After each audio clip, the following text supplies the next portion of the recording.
You know, that feeling when you are dealing with a massive bureaucracy and it just suddenly hits you that the entire system seems perfectly designed in laboratory, specifically to make you give up and walk away. Oh, absolutely. Like when you are trying to get a straight answer from a utility company. Exactly. Or, maybe you are contesting a bizarre fee with your local government and you are just met with endless automated phone trees. And vague emails. Or mysteriously missing paperwork. It is maddening. It really is. Right. And it feels deeply personal in the moment, doesn't it? It does feel personal, but, well, the friction is actually the point. I mean, we have all hit that wall where the sheer effort of trying to get a simple answer makes you question if it is even worth it. Right. You look at the maze of red tape and calculate the hours of your life it will take to navigate it. Yeah, and you start to think, maybe I should just let this go. And that instinct to walk away is exactly what these systems rely on to survive without having to change. Well, today we are looking at what happens when someone just refuses to walk away. We are diving into a live, unfolding case study centered around a publication called 209 Connect Media. Yes, specifically a fascinating newsletter post titled Local Retaliation to Regional Audit, written by David Sakairos. Our mission for this deep dive is to explore how a single instance of pushing back against a local school district uncovered a massive county-wide web of institutional stonewalling. Which is such a wild escalation. It really is. And more importantly, we're going to break down how David is using the actual science of organizational leadership to fight back. Right. He's basically dismantling that bureaucratic wall brick by brick. This is such a vital situation to analyze, too, because, it moves past the typical narrative of just a frustrated employee or an angry citizen. Right, it's bigger than that. Much bigger. What David has documented is the exact mechanics of institutional defense. It shows us how power structures attempt to protect themselves when they're challenged. And what happens when someone applies rigorous academic pressure and just refuses to blink? Exactly. Okay, let's unpack this from the beginning. Because to understand the massive regional audit going on right now in the Central Valley, we have to start with the spark that lit the fire. The inciting incident. Right. For David Sakairos, that spark happened right at home with the Merced Union High School District, or MUHSD. And this was back in 2023, correct? Yes, in 2023, there was a pay equity fight. David engaged in protected speech regarding this issue, and the district's response was, well, it wasn't to evaluate the situation or look at internal accountability. No, they chose retaliation. Yeah, they abruptly terminated his employment. Mm-hmm. I mean, it is the administrative equivalent of unscrewing the check engine light on your dashboard and pretending the car is fixed. That is a great way to put it. And, that is a very common miscalculation for mid-level bureaucracies. Really, it's just firing the person. Yeah. Let's look at the psychology of that move by the district leadership. The underlying assumption is that the disruption is completely localized to a single person. So they think if we get rid of him, we get rid of the problem. Precisely. They calculate that an isolated firing will just amputate the issue.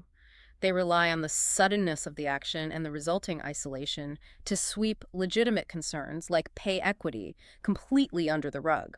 So the whole strategy is built entirely on the expectation of silence. Yes. They figure if they remove the loudest voice in the room goes quiet. And everyone else falls in line out of self-preservation. It is like an institution playing a game of whack-a-mole. They thought that by smacking the problem down, they'd keep things quiet and protect the district leadership. But that highlights a fundamental flaw in this type of institutional thinking. Systemic mismanagement, or even outright corruption, rarely lives in just one room. Right. It's not in a vacuum. Exactly. It is almost never localized to a single bad actor or a single bad decision. It is structural.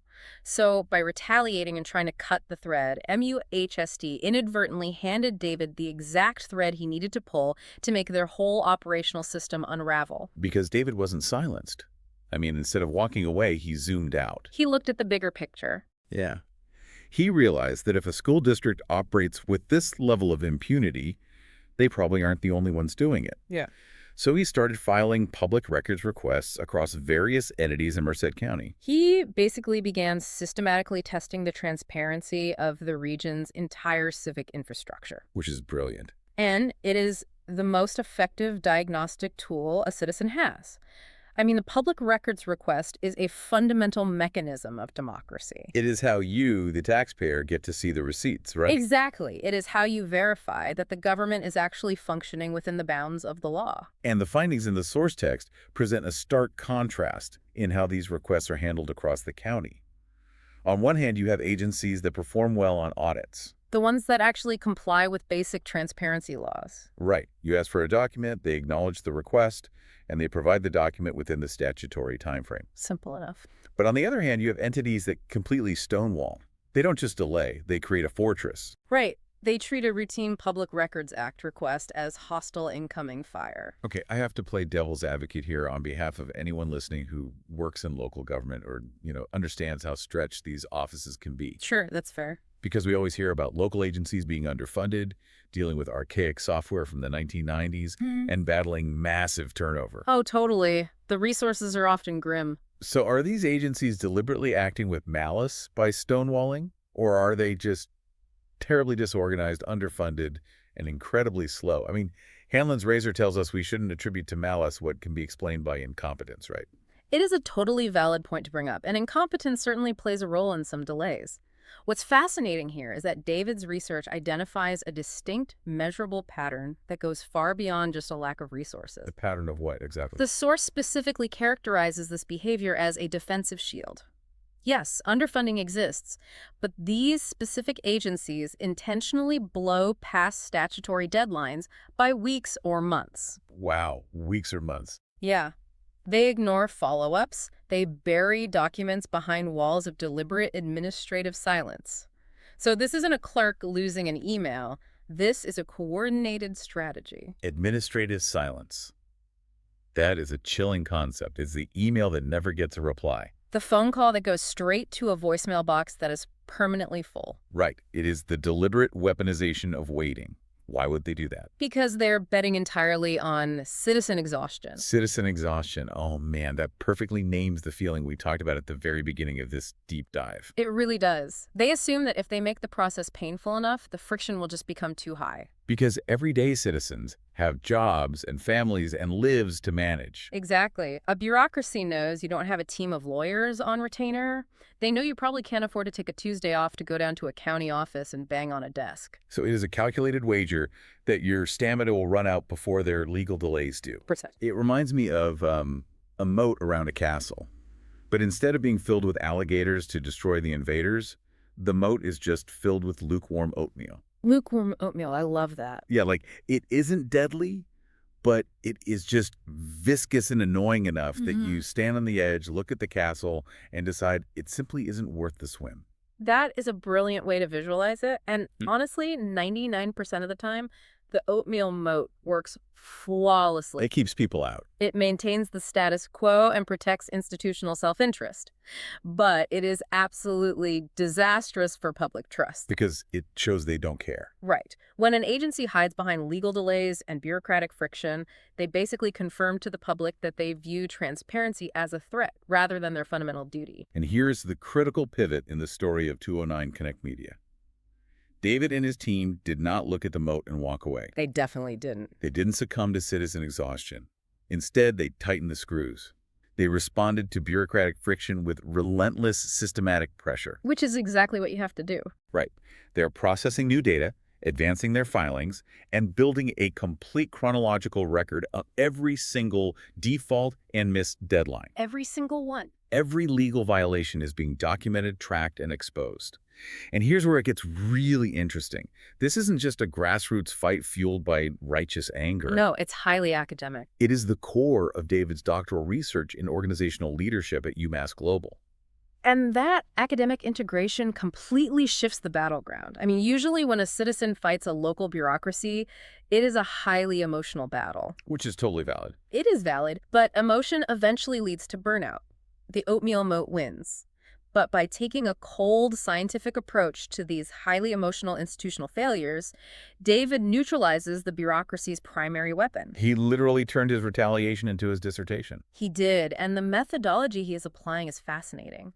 Rather than relying on standard, sanitized theories of leadership, the ones that assume everyone is acting in good faith, David is using concrete historical frameworks. Like what? Specifically, he uses the 2009 audit standards to analyze the actual behaviors of these public entities. Wait, let's pause and explain that. Because 2009 audit standards sounds like a term that puts people to sleep, but it is actually the secret weapon here. It really is. So how do these 2009 standards actually function when applied to a local government office that is stonewalling you?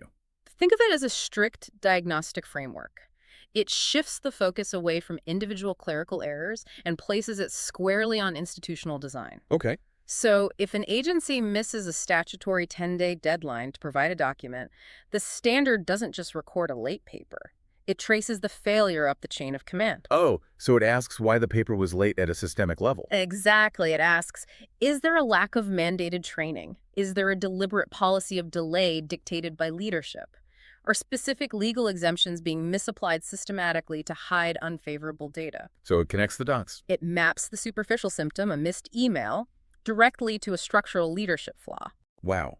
So he isn't looking at what these agencies claim to do in their glowing mission statements. Not at all. He is measuring their actual operational latency when their power is questioned. Yes. By tracking the chain of custody of these requests and the specific nature of the delays, he is scientifically spotting what he terms systemic leadership disconnects and administrative decay. Administrative decay. I love that term. Very descriptive, right? It makes it sound like rust on a bridge. You know, it's not a sudden explosion. It's just the slow, steady degradation of the structural integrity of the institution. Yeah. And you don't even see the rust until you stress test the bridge. And the public records requests are the stress test. When an institution suffers from administrative decay, it can still function on a sunny day when no one is asking questions. Sure, when everything is easy. But the moment it is asked to perform its duty under scrutiny, the rust shows. The bridge groans. They resort to the defensive shield of silence because their internal processes are too decayed to actually comply with the law. I have to push back again, though, because I can hear the counter-argument forming from the institutions. Go for it. If an office is already struggling with administrative decay, does bombarding them with hundreds of highly technical public records requests just make the problem worse? That's what they will argue. Right. Aren't we just pouring sand in the gears and keeping these public servants from doing their actual jobs? That is the exact defense mechanism these agencies use to deflect scrutiny. They claim transparency is an administrative burden. But is it? Well, return to your bridge analogy. You don't avoid stress testing a bridge just because you're worried it might be weak. Oh, good point. If the structure is failing, you need to know exactly where the fractures are before it collapses completely. A public entity's actual job inherently includes compliance with the law and transparency to the taxpayers who fund it. So transparency isn't an extra task.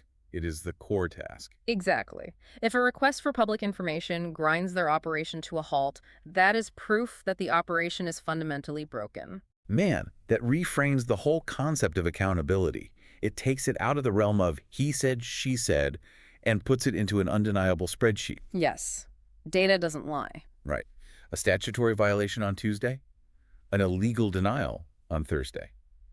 When you map the behaviors methodically, you strip the bureaucracy of its ability to gaslight the public. They can't just throw their hands up and say, oh, we're doing our best. These things take time. Exactly. You hold up the data and say, no, according to the audit framework, this is a systemic leadership disconnect.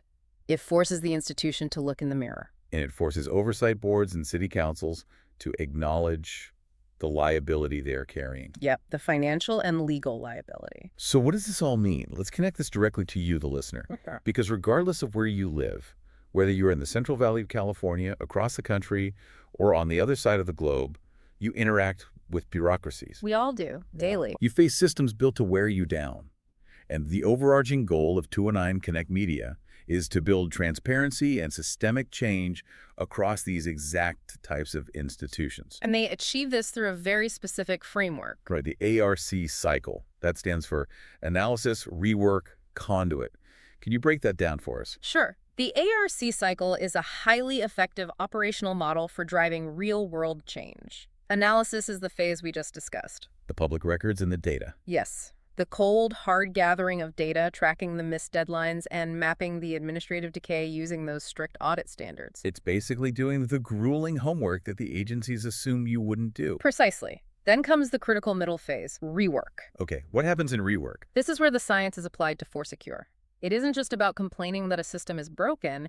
It is about taking that undeniable data and identifying exactly how the system needs to be restructured to function with integrity. But how does that actually happen in practice? I mean, how does a citizen or an independent journalist actually rework a government agency?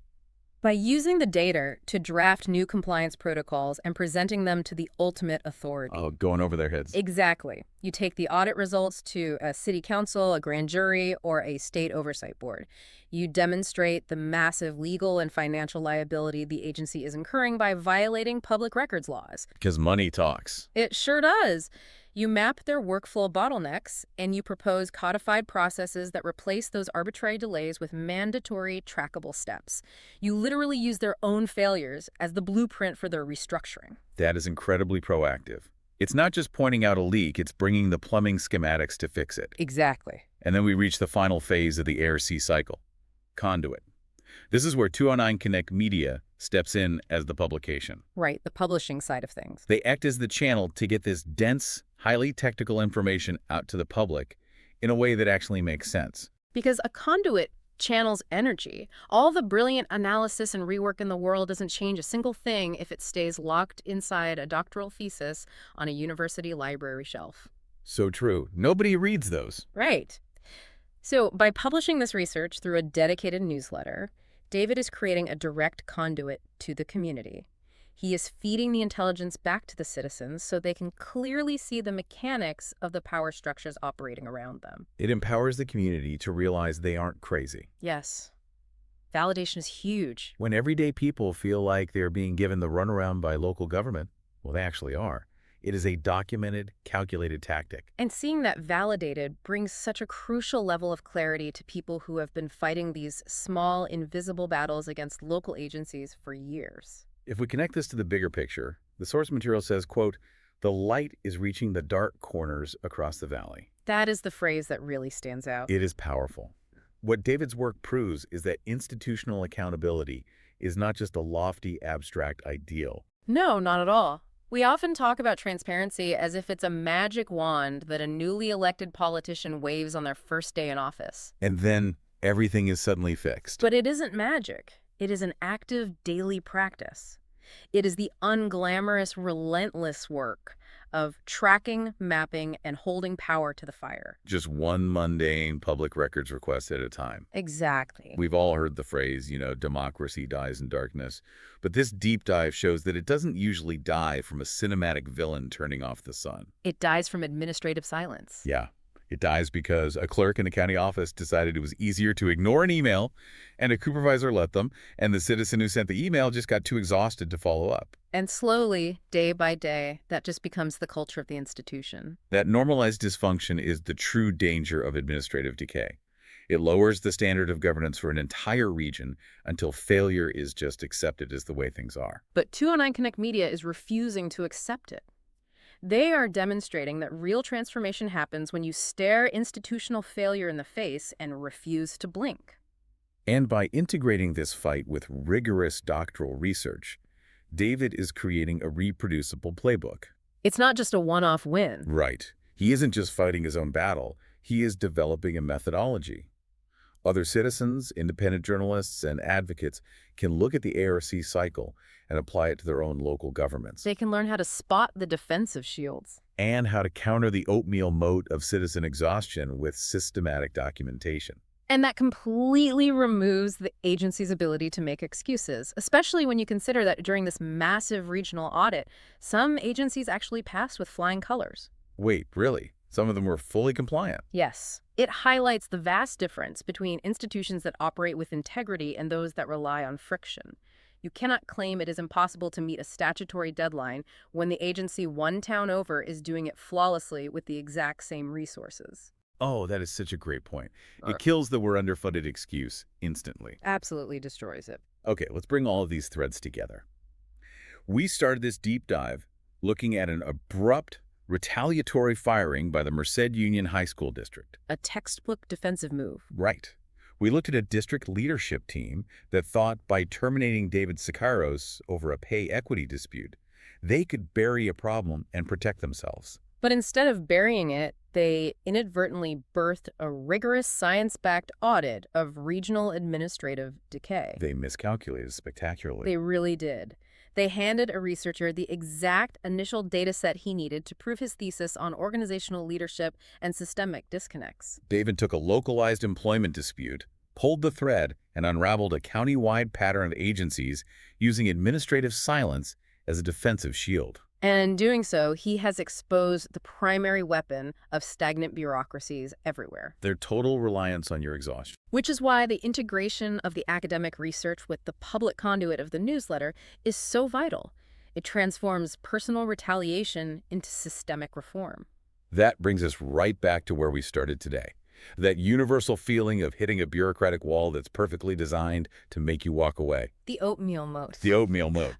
I want to leave you, the listener, with a final thought to mull over as you go about your day and inevitably interact with one of these complex systems. It's a great question to ask yourself. If the primary defense mechanism of a failing local institution relies entirely on the assumption that you will eventually get too tired to care, well, what happens to the very foundations of our society when just one ordinary citizen decides they have endless stamina? It is the ultimate disruptor, because when the friction fails to stop you, the system itself has no choice but to change. The light is reaching the dark corners. Stay curious, stay sharp, and remember, as 209 Connect Media reminds us, the work continues.